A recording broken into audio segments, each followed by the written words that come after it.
When I was in college, I was attending a university in Washington, just a couple of hours away from my hometown. I was studying to be an English teacher, and my boyfriend Charlie was an environmental science major. Charlie had a project coming up that required him to gather rock and soil samples and would write a report on them. To do this, he was planning a weekend camping trip in a forest not far from our campus. His buddy Jake from his class was going to be coming along. When Charlie asked me to join him and Jake, I was completely against the idea of it at first.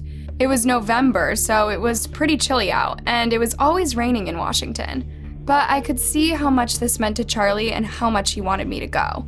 He was always supportive of me and all of my studies, and I wanted to do the same for him.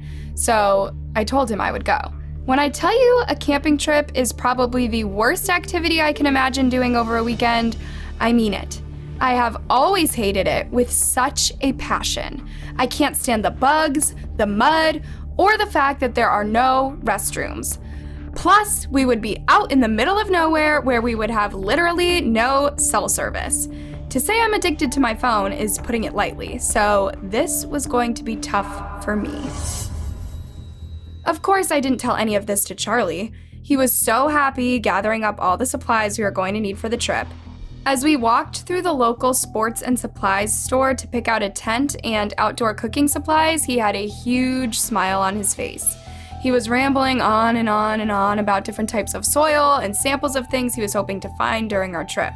I nodded along and tried to seem like I was as excited as he was. He was truly the best boyfriend who would do anything for me at the drop of a hat.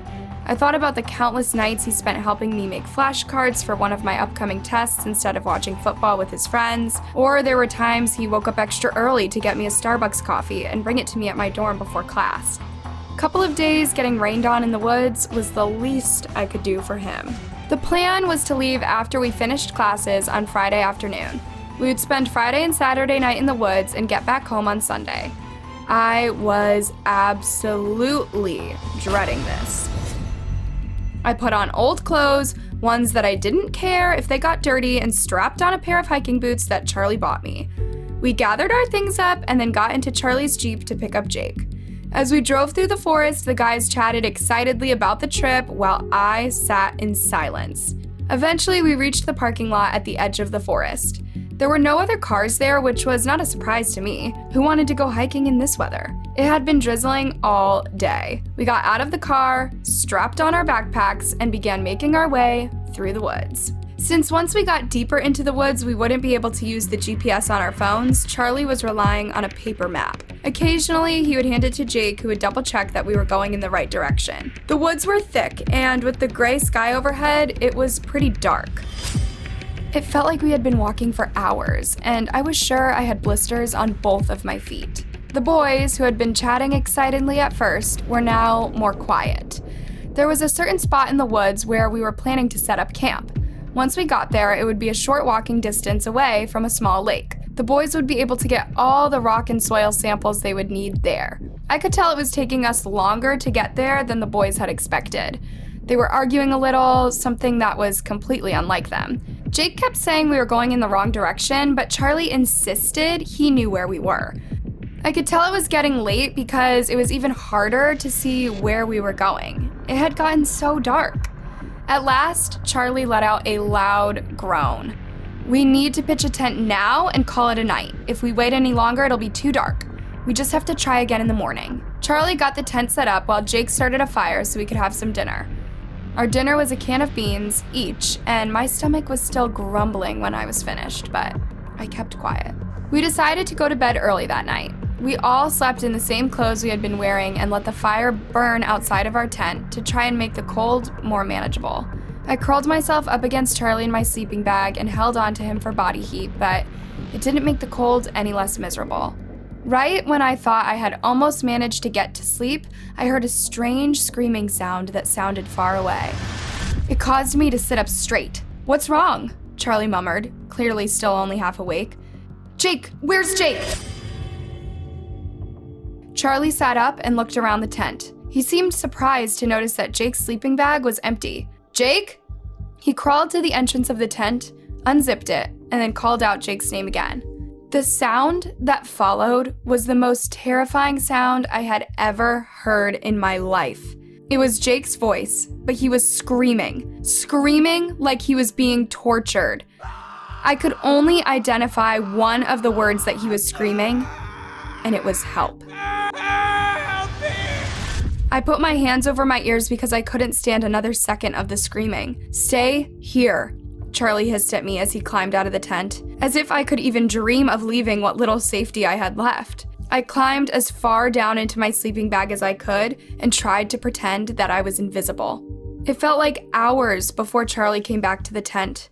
Tears were staining his cheeks, and he was cut up, scratches covering his face. I crawled over to him, my heart beating faster than I had ever thought possible. "Are you okay?" He looked stunned and was unable to speak at first. I couldn't find him.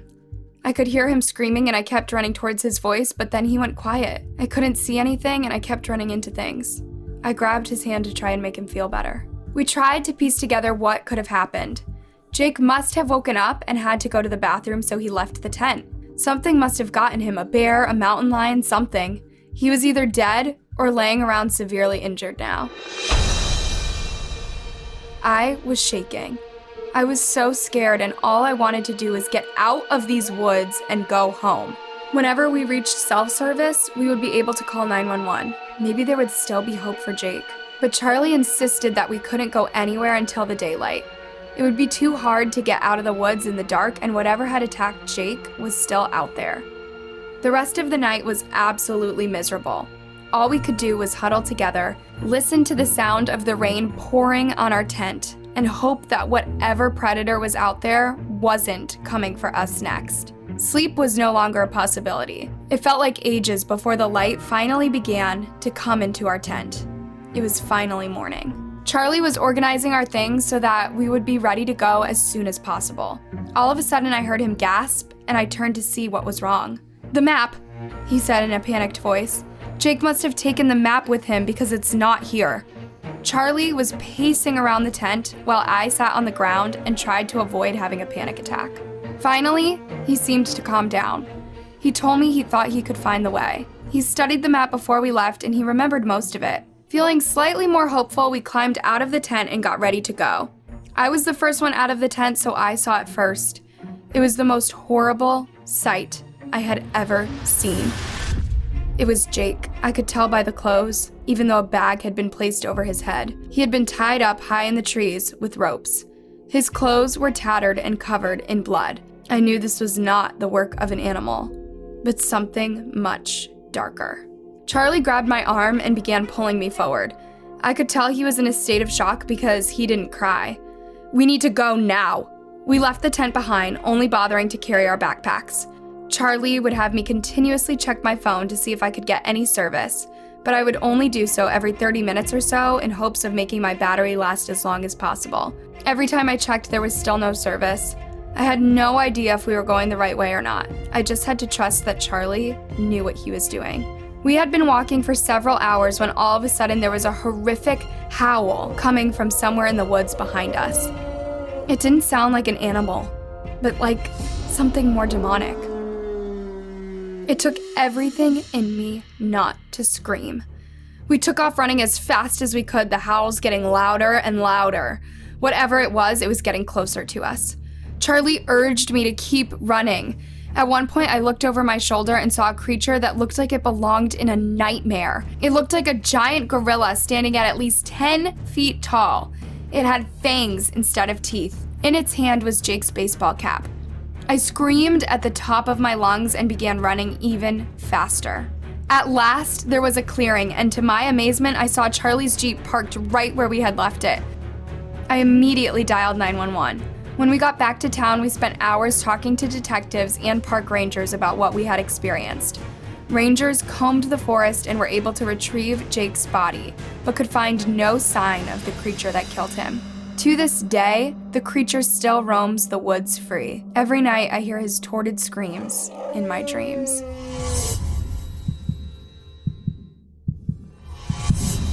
When I was in high school, there was this kid named Ricky. Ricky was the outsider of our grade. He had acne, was obsessed with anime, and simply didn't even try to fit in.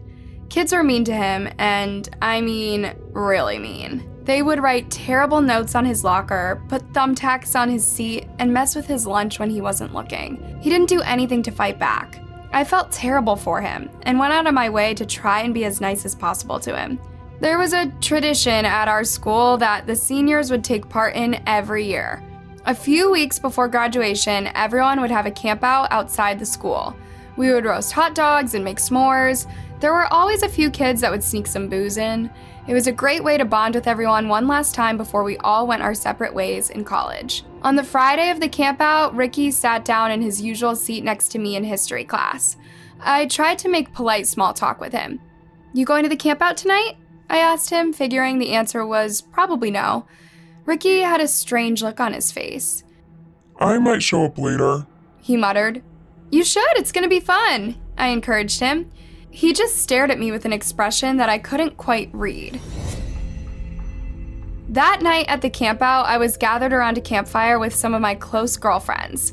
I was glancing around looking to see if I could spot Ricky, but he was nowhere in sight. I felt a little disappointed. It was yet another high school memory he was missing out on. Before long, it got late and my friends and I decided to call it a night. All three of us would be sleeping in the same tent. There were still a few groups of people hanging out and laughing, so I decided to put some earplugs in so I could block out the noise. It took me a while to adjust to sleeping on the ground, but eventually I drifted off to sleep.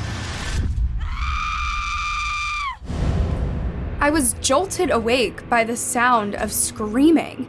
I yanked the earplugs out of my ears and grabbed my phone, using it to light up the tent. My friends all looked terrified. "What the heck is that?"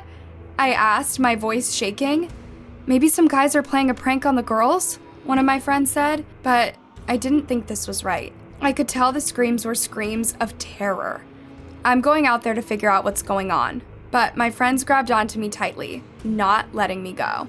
The screams were getting louder and they were getting closer to us. "I'm calling 911, my friend muttered, grabbing her phone. Suddenly, the entrance to our tent was unzipped, causing all three of us to scream. I recognized the person immediately. It was a girl named Jillian. She was from my math class. There was blood splattered across her face and her blonde hair sticking out all over. "Jillian, what happened?" "It's Ricky," she sobbed. "He's got a gun and he shot everyone in my tent. I think they're dead. I don't know why he didn't shoot me." My heart was thudding in my chest. How could this be true? Had Ricky finally snapped? "We need to make a run for it," I said. "No," Jillian hissed. "He'll shoot us the second we do." The zipper of our tent was ripped only a few seconds later. We all huddled together, shaking. Ricky stood at the entrance of our tent, but he didn't look like Ricky anymore. There was blood covering his clothing, ammo strapped to his chest, and he had a crazed look on his face. I reached my arms out to protect my friends, adrenaline running through my veins. "Please, Ricky," I begged. "Don't do this. Remember who you are." Ricky hesitated for a moment before calling out my name in a shaking voice. "Maria? Is that you?" "Yes, it's me. Please don't hurt us. This isn't who you are," trying to make my voice sound as calm as possible. Suddenly, I heard sniffling, and I realized I was crying. I decided to try one more time to get through to him. "Please, Ricky, put the gun down." Ricky hesitated a moment before finally outstretching his hand and handing me the loaded weapon. I thanked him and took it from him. The next thing I knew, he had taken off running into the night. Jillian burst into tears beside me. My friend was still on the phone with 911, who told us to stay in our tents until help arrived. Much to my relief, the sound of police sirens filled the air a few moments later. The officer's eyes filled with shock as he saw the gun laying on the floor of our tent. He told us to all put our hands in the air and make our way into the school, where we would wait until we were considered safe to leave. We did as we were told. I could hardly believe the carnage that was all around us as soon as we left the tent.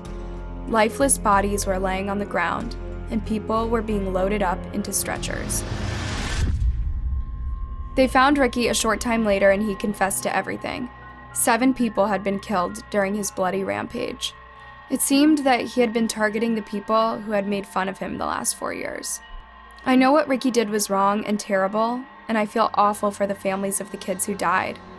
But somehow, I also find myself feeling bad for Ricky too. He was bullied for years, and now will spend the rest of his life in a jail cell. I knew in my heart that this was something that could have been prevented. I'm grateful every day that he allowed me to live another day.